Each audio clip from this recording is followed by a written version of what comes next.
कन्हैया। नारायण नारायण नारायण।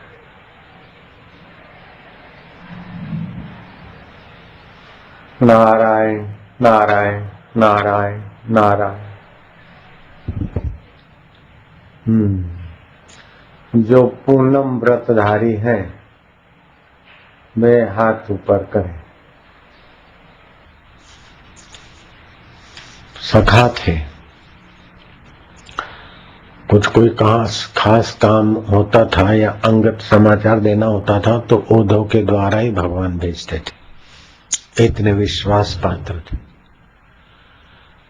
ऐसे उद्धव को जब लगा कि भगवान अब धरती पर से अपनी लीला समेट के विसर्जन कर रहे हैं, अब शुकन दिखने लगे, तो उद्धव ने कहा कि प्रभु आप चले जाएंगे तो यहाँ का आनंद, प्रसन्नता, माधुर्यता, भगवान का जो ऐश्वर्य है, आनंद है, वैराग्य है, प्रेम है, ये जो भगवत सद्गुण होते 6 भगवती गुण, तो भगवान ने कहा हाँ वो पृथ्वी फिर रहने लायक नहीं रहेगी, लोग कपटी हो जाएंगे, जरा जरा बात में झूठ कपट, आटा दाल की चिंता में जीवन खपा देंगे। ज्ञान ध्यान आनंद प्रेम प्रीति ये सब कम हो जाए। तो बोले प्रभु आप मुझे साथ ले चलो। तो भगवान ने कहा उद्धव साथ में कोई आया नहीं, साथ में कोई जाता नहीं, लेकिन मैं तुम्हें जो उपदेश देता हूं उसको विचार के तुम एकांत में हिमालय के तरफ बद्रिक आश्रम चले जाओ। भगवान के साथ रहने के बाद भी ज्ञान का विचार करना उद्धव को अनिवार्य हो गया।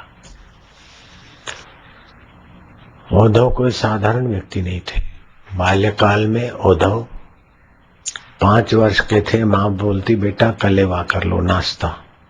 बोले मैंने अभी नियम पूरा नहीं किया हो, पूजा प्राणायाम पूजा जो भी नियम है मैंने पूजा का नियम पूरा नहीं किया, नियम करके फिर खाऊंगा। 5 वर्ष के। देवताओं के गुरु बृहस्पति से उद्धव ने विद्या पाई, कृष्ण के सखा से रहे, अंगत मित्र और अंगत सेवक, अंगत बातें जानने वाले रहे। ऐसे उद्धव को प्रेमा भक्ति का उपदेश गोपियों के द्वारा मिला। फिर भी उद्धव को श्री कृष्ण कहते हैं कि उद्धव जो मैं तुम्हें उपदेश देता हूं उसको बराबर विचारो। ये शरीर मैं हूं और संसार सच्चा है, ये कुटुंब मेरा है, ये भ्रमणा छोड़कर जो वास्तव में मैं हूं, जो तुम हो उसको जानो। तुम शरीर थे नहीं और रहोगे नहीं, शरीर रोज बदलता है, मन भी बदलता है। तुम पहले थे अभी हो, शरीर के मरने के बाद भी रहोगे। उस अपने आत्मज्योत को जानो। वही आत्मा परमात्मा होकर बैठा है, वही परमात्मा आत्मा होकर बैठा है। उसके तरफ प्रीति करने से 7 भव्य लाभ होते हैं और संसार के तरफ प्रीति करने से 7 खतरनाक दुख हो लगते हैं।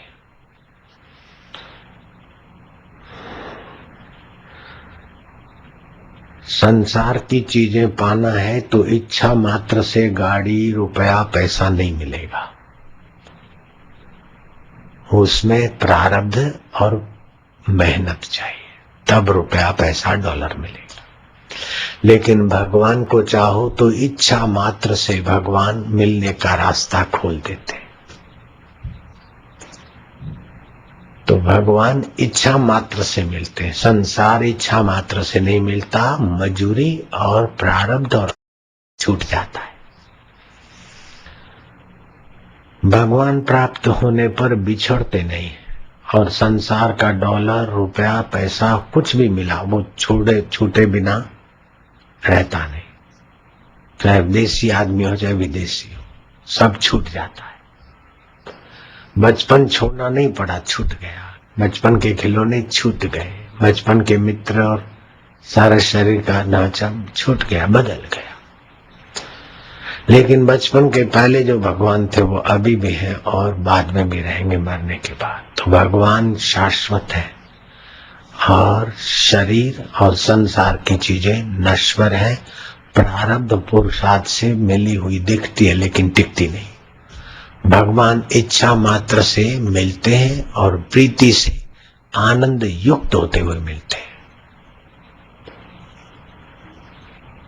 नारायण नारायण नारायण नारायण। फिर तीसरी बात है, भगवान जब मिलते तो पूर्ण मिलते हैं और संसार पूर्ण नहीं मिलेगा। किसी देश का एक हिस्सा भी पूर्ण तुम्हारा नहीं होगा। समझो भारत देश है तो गुजरात तुम्हारा पूर्ण नहीं हो सकता, अहमदाबाद भी तुम्हारा पूरा नहीं मिल सकता तुमको। अरे कलोल वाले, इतना छोटा सा कलोल है, ये कलोल भी तुमको पूरा नहीं मिल सकता है। कलोल में भी कईयों के मकान, हिस्से, जमीन होगी। लेकिन भगवान जब मिलते तो पूरे ही मिलते हैं, संसार पूरा नहीं मिलता। भगवान को पाने की इच्छा मात्र से पाप नाश होने लगते, कपट क्षीण होने लगता है, भय कपट दुर्गुण नष्ट होने लगते भगवान पाने की इच्छा से। वैराग्य त्याग सद्गुण आने लगते और संसार की प्राप्ति की इच्छा से अशांति बढ़ती है, कपट बढ़ता है। कुछ लोग विदेश से इधर आ जाते हैं, आश्रम में रहते हैं, फिर विदेशी लोग जो आते हैं उनसे कांटेक्ट करते, इलेक्ट्रॉप ले आना, जरा आश्रम में चाहिए, जरा फलाना ले आना। आश्रम ने उपयोग किया ना किया, वो मालिक बन के बैठे, आप देते ही नहीं। तो ईश्वर प्राप्ति के उद्देश्य नहीं है, मुसीबत से बचने के लिए आ गए थे, उद्देश्य फिर संसार पाने का है।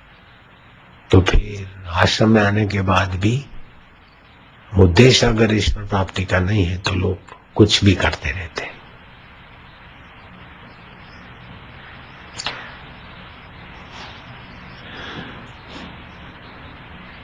ईश्वर की प्राप्ति इच्छा से शांति आने लगती है और संसार की प्राप्ति की इच्छा से ही अशांति, टेंशन शुरू हो जाता है।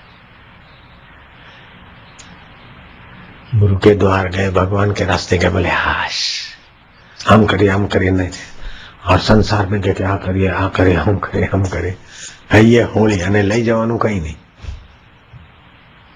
પછી મરવા સિવાય બીજું કઈ નહીં।